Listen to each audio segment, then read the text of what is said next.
வணக்கம்.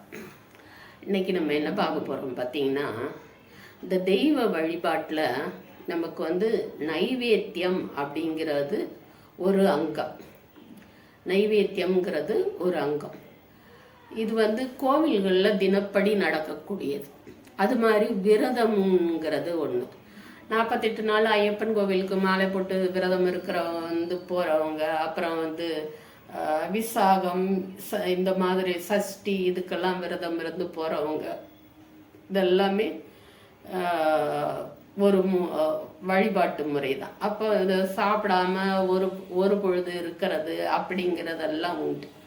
அது மாதிரி நானும் கொஞ்சம் சின்ன வயசில் உடல் நலம்லாம் நல்லா இருக்கும்போது இந்த வெள்ளிக்கிழமையில் துர்கா பூஜைக்கு வெள்ளிக்கிழமைனாக்கா காலையில் 10 to 12 வரைக்கும் சாப்பிடாம இருந்து கோவிலுக்கு போய் பூஜை பார்த்துட்டு சாப்பிட்றது வழக்கம். அது மாதிரி செவ்வாய்க்கிழமைகளில் ஒரு 3 மணி வரைக்கும் ராகு காலம், 3 to 4:30. அந்த நேரத்தில் அது வரைக்கும் சாப்பிடாம இருந்து பூஜை பார்த்துட்டு சாப்பிட்றது வழக்கம். அப்போ சிலர் கேட்பாங்க, சாமி என்ன உங்களை சாப்பிடாம இருக்க சொல்லுச்சா அப்படின்னு சொல்லி. நமக்கு அது ஒரு நம்பிக்கை, அவ்வளோதான். அவங்க சொன்ன மாதிரி கூட சாமி என்ன உங்களை சாப்பிடாம இருக்க சொல்லுச்சான்னு இருக்கலாம். தெய்வம் நம்மளை அப்படி இருக்க சொல்லலை. நம்மளை கஷ்டப்படுத்தியே நான் காசு கொடுப்பேன் பணம் கொடுப்பேங்கிறதெல்லாம் இல்லை. ஆனால் நமக்கு ஒரு நம்பிக்கை, அவ்வளோதான். அது மாதிரி இந்த விரதம் இருக்கிற அந்த நைவேத்தியம்ங்கிறது இருக்கு இல்லையா, விரதம் இருக்கிறவங்க அந்த விரதத்தை முடிக்கும்போது அந்த தெய்வத்துக்கு கொஞ்சம் ஏதாவது ஒரு பழம் வச்சுட்டு, பழமோ ஏதாவது ஒன்று வைப்பாங்க.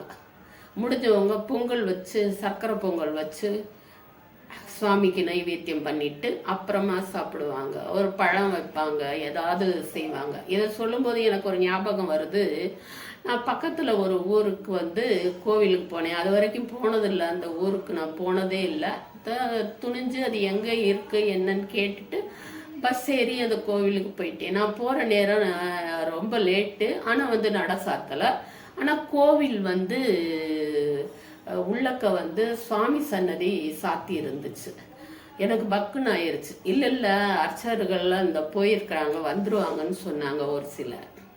அதில் பாருங்க, அவங்க எதுக்கு போனாங்கன்னா நைவேத்தியம் பண்ணுறதுக்கு தான் போனாங்க. சுற்றி இருக்கிற தெய்வங்களுக்கு, பிரகாரத்தில் இருக்கிற தெய்வங்களுக்கெல்லாம் நைவேத்தியம் பண்ணிட்டு வர்றாங்க. இப்போ நான் என்ன செய்கிறேன்னா, காலையில் சாப்பிடாம தான் கோயிலுக்கு போகிறேன். கோயிலுக்கு போகணும்னு முடிவு பண்ணிட்டா சாப்பிடாம தான் போவேன். போய் சாமி பார்த்துட்டு தான் தரிசனம் பண்ணிட்டு தான் சாப்பிடுவேன். அப்போது சாப்பிடாம போகும்போது என்ன பண்ணுறேன், எங்கேயும் ஒரு ஹோட்டலுக்கு போயோ அந்த மாதிரிலாம் எனக்கு பழக்கம் இல்லை. வீட்லேயும் சமைக்கலை. நான் வெள்ளனையே கோயிலுக்கு கிளம்பிட்டேன். ஒரு ஆப்பிள் இருந்துச்சு, எடுத்து கூடையில் போட்டுட்டு கோயிலுக்கு போனேன். கோவிலுக்கு போகும்போது வெறுங்கையோட போகக்கூடாதுன்னு சொல்லுவாங்க. ஏதாவது ஒரு பூ, ஏதாவது ஒன்று வாங்கிட்டு போகணும், ஒரு ஊதுபத்தி ஏதாவது வாங்கிட்டு போகணுன்னு சொல்லுவாங்க. ஒன்றுமே வாங்கலை. நான் அப்படி போனேன். அப்புறம் அந்த கோவிலில் அர்ச்சகர்கள்லாம் வந்துட்டாங்க.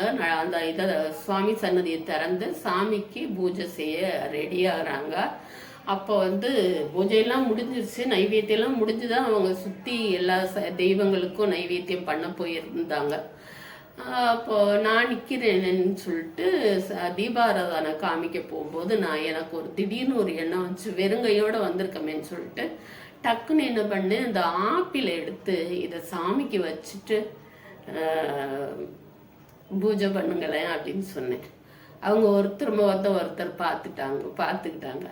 பார்த்துட்டு அந்த ஆப்பிளை வாங்கி நைவேத்தியமாக வச்சுட்டு சாமி தீபாராதனைலாம் காமிச்சிட்டு அந்த ஆப்பிளை திரும்ப என்கிட்ட கொடுத்தாங்க. நானும் வாங்கிட்டு, அவர் சாப்பிட்டார், ஏற்றுக்கிட்டாரு. அதுக்கப்புறம் அதை பிரசாதமாக அவர் உண்ட அந்த பிரசாதத்தை எனக்கு கொடுத்துருக்காரு. அதுக்கப்புறம் நான் சாமிலாம் எல்லாம் சுற்றி கும்பிட்டுட்டு, ரொம்ப அழகான கோவில் அது. நான் அதை வீடியோ கூட போட்டிருக்கேன். அதில் இருக்கிற சிற்பங்கள்லாம் பார்க்க கண் கொள்ளாதது. ஆனால் அதெல்லாம் வீடியோ எடுக்க விட மாட்டாங்க. அப்போ போய் அந்த ஆப்பிளை உட்காந்து சாப்பிட்டுட்டு கொஞ்சம் நேரம் கழித்து நான் கிளம்பி வந்துட்டேன்.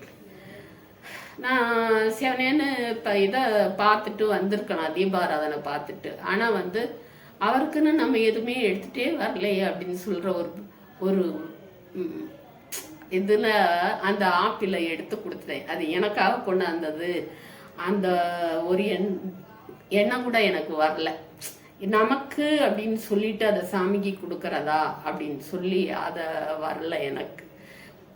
அதை கொடுத்தேன். அவர் ஏற்றுக்கிட்டு தான் திரும்ப எனக்கு கொடுத்தார். இது எதுக்கு சொல்கிறேன்னு சொன்னி பார்த்தீங்கன்னா, ஒரு குத்துவிளக்கு பூஜை செய்யும்போது கூட நான் வந்து ஏதாவது வீட்டில் குத்துவிளக்கு பூஜை செய்வேன். ஏதாவது ஒரு பிரசாதம் வச்சு சாமி கும்பிடுவோம்.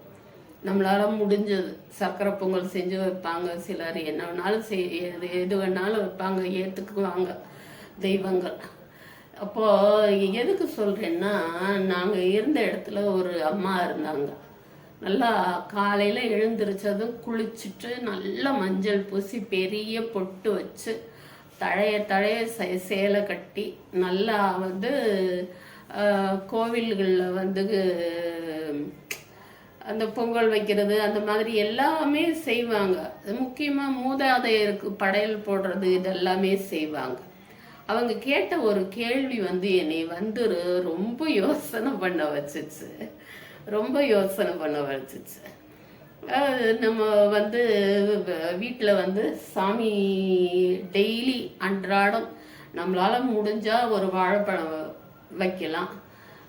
இல்லைன்னா கொஞ்சம் போல் கல்கண்டு வாங்கி தனியாக வச்சுக்கிட்டு அதுலேருந்து கொஞ்சம் கொஞ்சம் எடுத்து வச்சுட்டு நான் வைப்பேன். அப்புறம் வந்து என்ன பண்ணுவேன், அதை எடுத்து மறுநாள் வச்சுட்டு அதை அப்படியே யூஸ் பண்ணாமல் எறும்பு மொக்கை இந்த மாதிரிலாம் வச்சுட்டு விட்டுடும், வேஸ்ட் பண்ணிடுவேன். அதெல்லாம் செய்யக்கூடாது. எடுத்தோமா உடனே நம்ம வந்து அதை குழந்தைங்களுக்கு பக்கத்தில் இருக்கிற குழந்தைங்களுக்கு கூட ரெண்டு கொடுத்துட்டு செய்யலாம். செய்வேன் நான். இல்லையா முடியலையா ஒரு செம்பு தண்ணி வைக்க சொல்லுவாங்க.